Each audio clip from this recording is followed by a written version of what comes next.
پیارے دوستو، آج ہم آپ کو ایک مولانا صاحب کے بارے میں بتائیں گے۔ ایک آدمی نے مولانا صاحب کی دعوت کی۔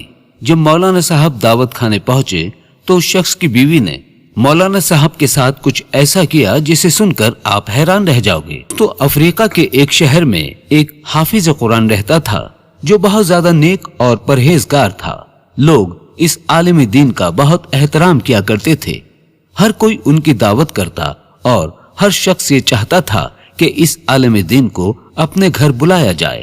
خاص طور سے رمضان کے مہینے میں لوگ اس عالم دین کو اپنے گھر بلاتے اور افطار وغیرہ کراتے تھے۔ ایک مرتبہ ایک چاہنے والے نے رمضان کے مہینے میں اس عالم دین کو افطار کے لیے اپنے گھر بلایا۔ اس عالم دین نے دعوت قبول فرمائی اور افطار کے وقت اس چاہنے والے کے گھر پہنچ گئے۔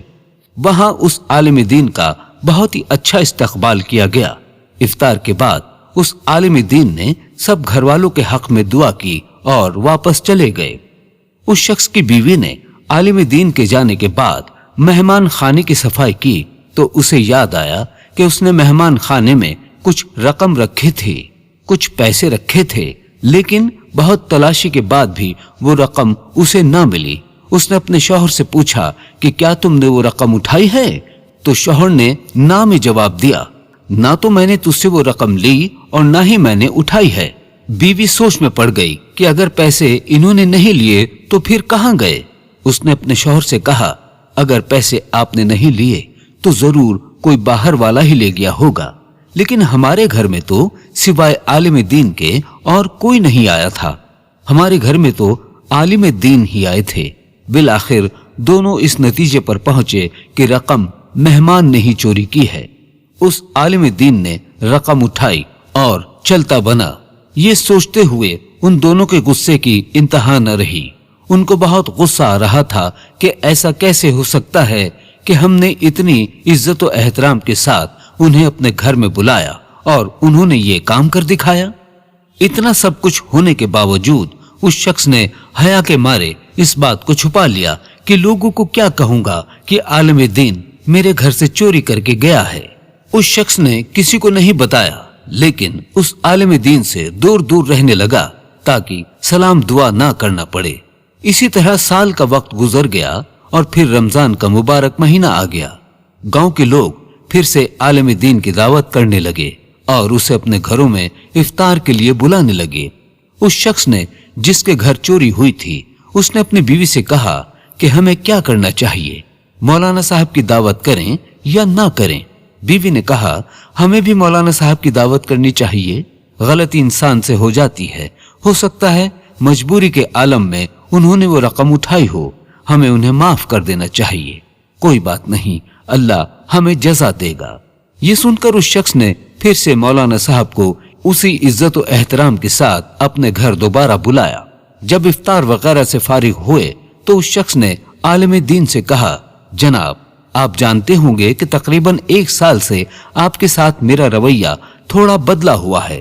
مولانا صاحب نے کہا، جی ہاں میں دیکھ رہا ہوں، آپ کا رویہ تو بدلا ہوا ہے، لیکن زیادہ کام کے چلتے میں اس کی وجہ معلوم نہ کر سکا۔ اس شخص نے کہا کہ میرا آپ سے ایک سوال ہے اور مجھے امید ہے آپ اس کا جواب ضرور دیں گے۔ مولانا صاحب نے کہا، ہاں پوچھو۔ تو اس نے کہا، پچھلے سال رمضان میں میری بیوی نے مہمان خانے میں کچھ رقم رکھی تھی اور پھر وہ رقم اٹھانا بھول گئی اور آپ کے جانے کے بعد ڈھونڈنے کے باوجود بھی وہ رقم ہمیں نہیں ملی۔ کیا آپ نے وہ رقم لی تھی؟ عالم دین نے کہا، ہاں میں نے ہی لی تھی۔ یہ سن کر وہ شخص حیران و پریشان ہو گیا۔ عالم دین نے اپنی بات کو جاری رکھتے ہوئے کہا، جب میں مہمان خانے سے جانے لگا تو میں نے دیکھا ٹیبل پر کچھ پیسے رکھے ہوئے تھے۔ تیز ہوا چل رہی تھی اور نوٹ ہوا سے اڑ رہے تھے، لہٰذا میں نے وہ نوٹ جمع کیے اور انہیں فرش کے نیچے اس لیے نہیں رکھا کیونکہ آپ کو ڈھونڈنے میں پریشانی ہوتی۔ اتنا کہہ کر عالم دین نے اپنا سر زور سے ہلایا اور اونچی آواز سے رونا شروع کر دیا اور کافی دیر تک روتے رہے اور روتے ہوئے اس شخص سے کہنے لگے، میں اس لیے نہیں رو رہا کہ تم نے مجھ پر چوری کا الزام لگایا، بلکہ میں اس لیے رو رہا ہوں کہ 365 دن گزر گئے ہیں لیکن تم میں سے کسی نے بھی قرآن کا ایک صفحہ بھی نہ کھولا۔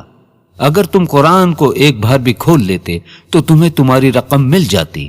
ارے نادانو، میں تو تمہاری رقم قرآن میں رکھ کر چلا گیا تھا اور تمہیں آزمانا چاہتا تھا کہ میں جو تبلیغ کرتا ہوں کہ قرآن پڑھو قرآن پڑھو، کیا تم پڑھتے بھی ہو یا نہیں؟ یہ سن کر وہ شخص تیزی سے اٹھا اور قرآن مجید اٹھا کر لایا اور جلدی سے کھولا تو اس کی مکمل رقم قرآن مجید میں رکھی ہوئی نظر آئی۔ تو دوستو، یہ حال ہے آج کے مسلمانوں کا کہ سال بھر بھی قرآن نہیں کھولتے اور اپنے آپ کو سچا اور حقیقی مسلمان سمجھتے ہیں۔ اللہ رب العزت ہمیں قرآن پاک کی تلاوت کرنے اور اس پر عمل کرنے کی توفیق عطا فرمائے، آمین یا رب العالمین۔